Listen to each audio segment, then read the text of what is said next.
వందేళ్లు ఉండాల్సిన ప్రాజెక్టులో ఏడాదికే సమస్యలు రావడమేంటని ప్రశ్నించింది జస్టిస్ పీసీ ఘోష్ కమిషన్. విచారణలో భాగంగా ఆఫ్ఘన్ ప్రతినిధుల బృందం కమిషన్ ముందు హాజరైంది.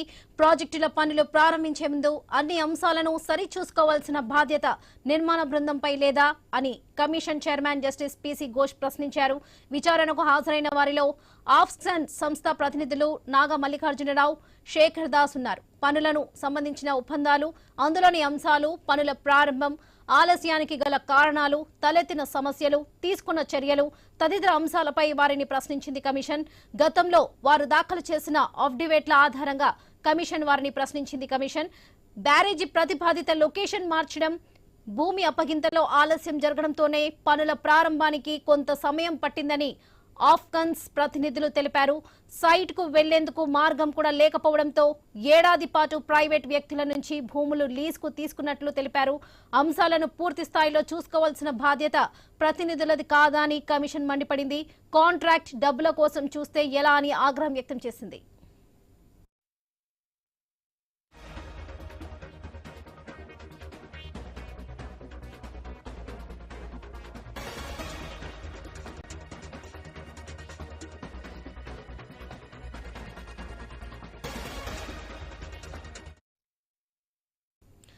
వందేళ్లు ఉండాల్సిన ప్రాజెక్టులో ఏడాదికే సమస్యలు రావడమేంటని ప్రశ్నించింది జస్టిస్ పీసీ ఘోష్ కమిషన్.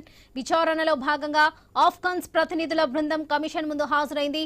ప్రాజెక్టుల పనులు ప్రారంభించేందుకు ముందు అన్ని అంశాలను సరిచూసుకోవాల్సిన బాధ్యత నిర్మాణ బృందంపై లేదా అని commission chairman justice PC Ghosh ప్రశ్నించారు. విచారణకు హాజరైన వారిలో ఆఫ్ఘన్ సంస్థ ప్రతినిధులు నాగ మల్లికార్జున, శేఖర్ దాస్ ఉన్నారు.